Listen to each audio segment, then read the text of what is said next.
US Vice President Kamala Harris is on the cusp of setting history in the US by possibly becoming the first woman president there.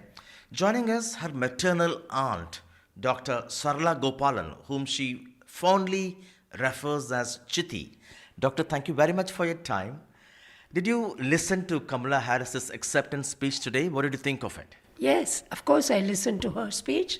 Not only her speech, I followed up the DNC, the entire convention for the last 2 days. I couldn't see the first day and the second day because I was traveling, but I saw most of it on the YouTube. So I heard the past presidents, Obama, Michelle Obama, Hillary Clinton, everybody talk about her, and I was feeling very proud to listen to all the good things they said about my daughter. Right. Kamala referred to your sister, her mother, at least thrice, calling her as a trailblazer and that she taught her never to complain. Tell her about her mom, your sister. My sister's always been like that, right from the time we all grew up together till she went to US. But even after she went to US, she came to us always, and she was always there. And she was a person who could never see anything going wrong, anybody being affected. She would stand up and fight for everything. She was a kind, and that's what she taught her children as well. They must learn to find out what is wrong and put it right instead of just complaining.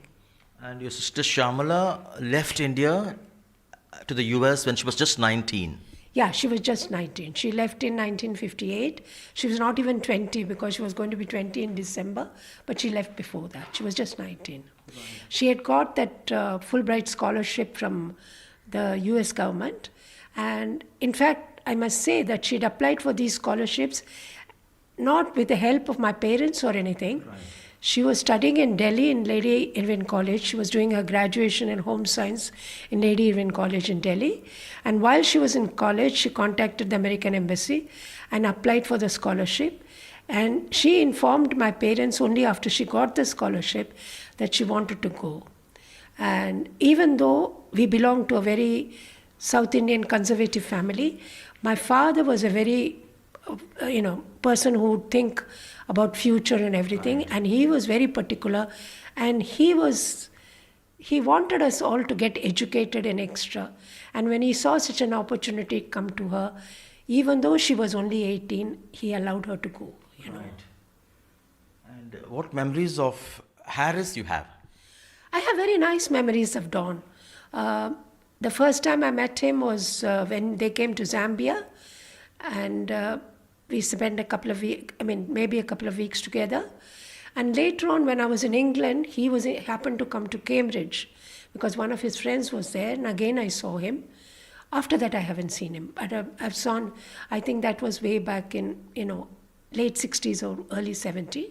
After that, I haven't met him. But as far as I know, whatever memories I have of him are nice memories. Right. Over the last several decades, ma'am, you've been with Kamala at every stage of her milestone, be it her graduation, be it her becoming the DA in California? No, I was not with her for any of the graduations for the children, both Kamala and Maya. But my younger sister, Mahalakshmi, who is in Canada at present, she and her husband always participated in all the events in my sister's life, so all the graduations of the children, everything they went. I only met her after she became a DA. I went to the DA office and saw her, but I didn't see her being sworn in as a DA or anything. But I do visited her. The only time I saw her becoming as a senator when I went to Washington to see her being sworn in as a senator. Right. Any special memories you can share with Kamala, which you fondly recollect often? I can't collect any, but she's such a nice person. I don't know what, not because she's my niece. Right. She was a nice child and always thoughtful, kind. And I can remember at one instance, she came to Chandigarh to visit and she was going back and she had a watch in her hand, and I said, Kamala, that's a nice watch.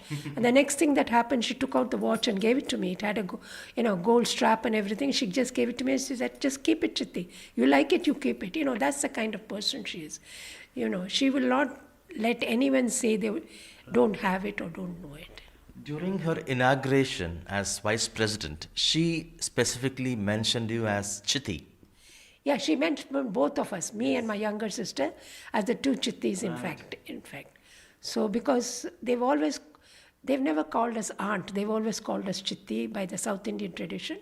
So she did mention about the two Chittis and my brother, uncle, kind of a thing. And when did you last visit her? When did you last speak to her?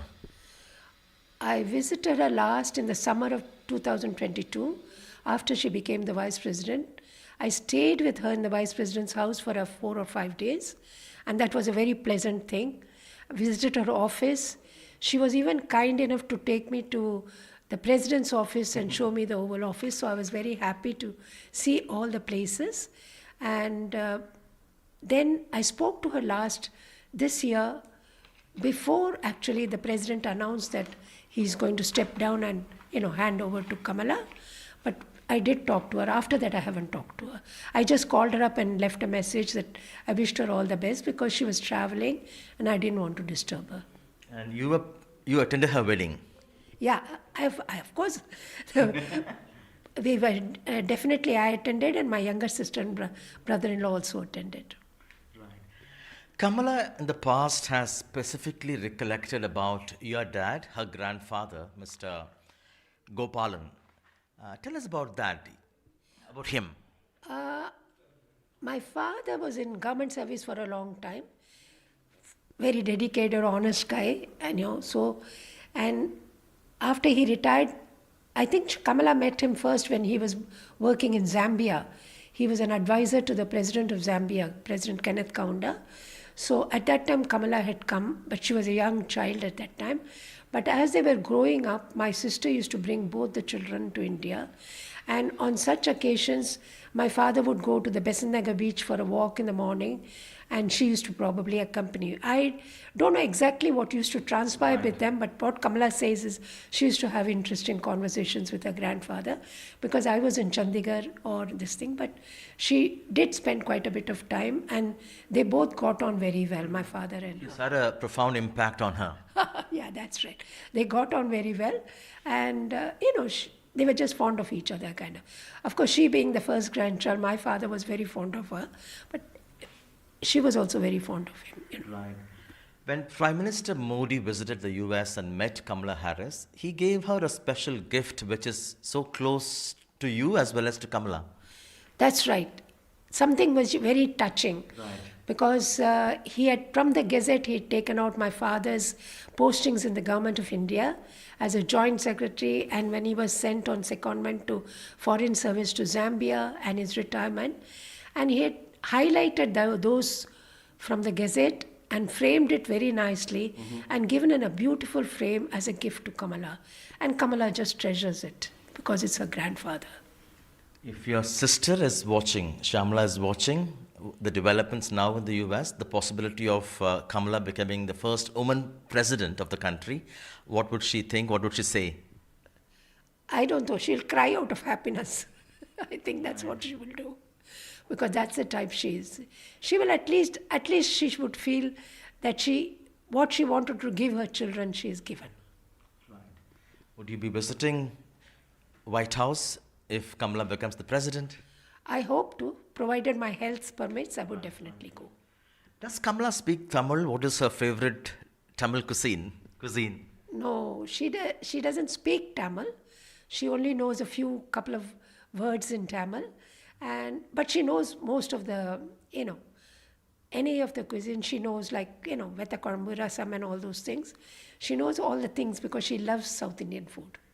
And believe it or not, whenever my younger sister used to visit her even in Washington quite often, or Los Angeles, and whenever my sister visits, Kamala would insist that she cooks meal and puts it in the freezer. She's very fond of a few things, and my younger sister is a very good cook, and she would prepare everything. And not only Kamala, even Kamala's husband, Kamala's children, all of them live. So Chini would prepare a whole lot of things and put it in the refrigerator and come, She spent whole time going to the Indian restaurants, collecting stuff and leave it for Kamala, because Kamala is fond of Indian food, and so is Doug. Doug also likes a few items in South Indian food.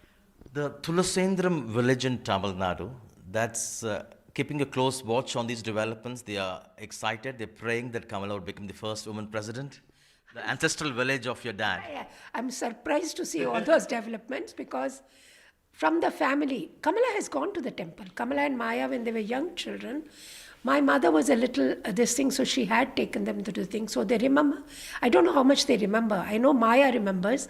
I don't know how much Kamala remembers, but Maya remembers a lot, because the last time the younger girl Maya visited, she wanted me to take her to the temple. So she does. They do have some memories of the Tulsiendrapuram temple, but they are all excited mainly because I think the only frequent visitor to the temple is me. Right. I try to go as many times as I can. And I usually make sure that every year the prayers are said in the round time for all the family and everything. My brother has come with me a couple of times, but from our family, mostly it's me, and used to visit her, go to the temple. So I was myself surprised when I went after she became the vice president. I went to the temple and I was surprised to see all those posters and everything. But anyway, whatever it is, they are doing something. I think this time also it is not that we didn't ask them to do it. Right. They are doing it on their own. Right. Kamala was born in the US to an Indian mother. Is India special for her? She is practically an American. Is India still special for her? Yeah, very special to her. It is special to her because she cherishes a few things in India. Right. I mean, I can tell you that I believe I've traveled quite a bit, and I believe that every country has got a positive point and a few points. And if you look at the positive points, you cherish it. When I lived in England, I enjoyed quite a lot of the British traditions or anything, not because I would become British or anything, but I still liked it, I thought of their way of doing things and being personal.